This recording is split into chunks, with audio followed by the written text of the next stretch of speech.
Family vlogging is huge, it's everywhere. Millions subscribe to watch other people's families grow, travel, and just live. We're talking daily videos, deeply personal moments, all served up for your entertainment. This isn't just a hobby, it's a business. Big money flows from views, sponsorships, and merchandise. But behind the carefully curated happiness, there's a darker side. One that asks, at what cost to the children involved? Let's be clear. Not all family vlogging is bad. Lots of parents are genuinely trying to share positive messages and connect with others.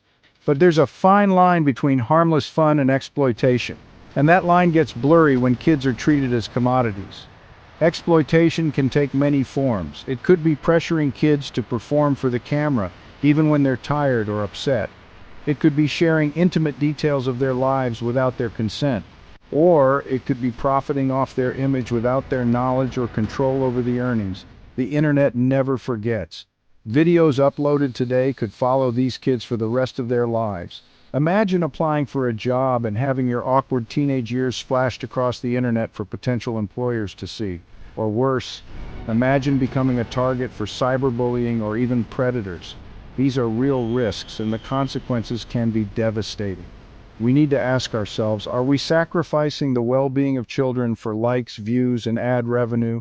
Because that's a trade-off we can't afford to make. Now hold your horses. Before we grab our pitchforks and chase family vloggers off the internet, let's consider the potential upsides. When done right, family vlogging can be a beautiful thing. Think about it. These vlogs can create a sense of community. Parents facing similar challenges can connect, share advice, and support each other. For families living far from loved ones, vlogs can bridge the gap and keep them connected. Some kids even thrive in front of the camera. They gain confidence, learn valuable skills, and discover hidden talents. And let's not forget the financial benefits. Vlogging can provide a source of income for families, allowing parents to spend more time with their children. In a world dominated by negativity, family vlogs can offer a refreshing dose of wholesomeness. They can showcase the joys of family life, promote positive values, and even inspire acts of kindness. So yes, there's good to be found in the world of family vlogging, but it's a delicate balance.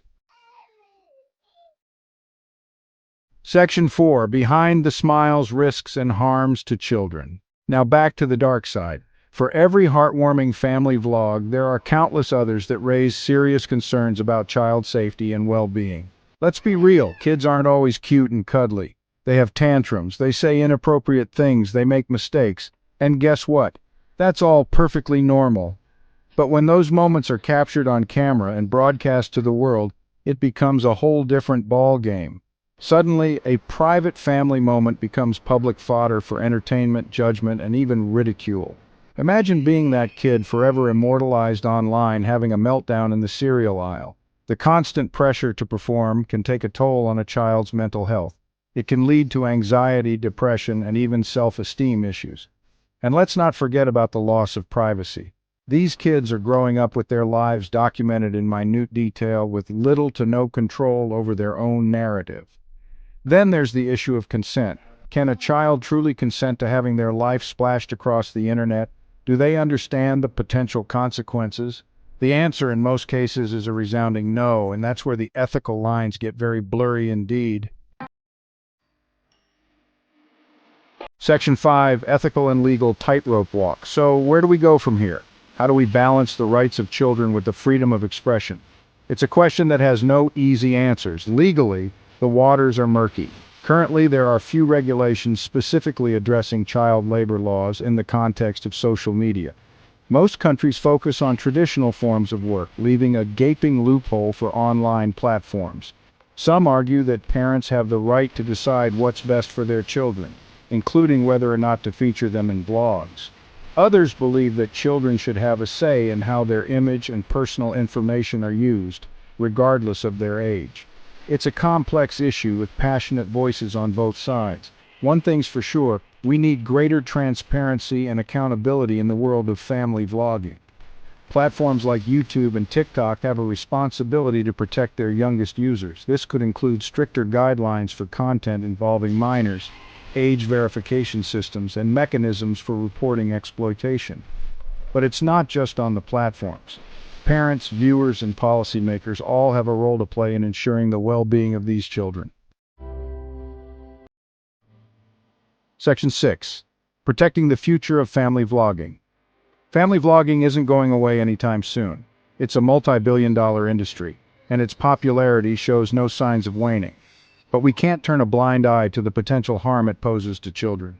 We need to have a serious conversation about the ethics of profiting off kids' lives and establish clear boundaries to protect their well-being. This isn't about shutting down family vlogging altogether. It's about creating a safer and more ethical online environment for children. We need to shift the focus from views and subscribers to the long-term well-being of these kids. That means prioritizing their privacy, protecting their mental health, and ensuring they have a voice in how their lives are shared with the world. The future of family vlogging depends on it. Let's not wait until it's too late to make a change. Let's make sure that childhood, in all its messy, unpredictable glory, remains a time of joy, wonder, and freedom from exploitation. After all, childhood is precious,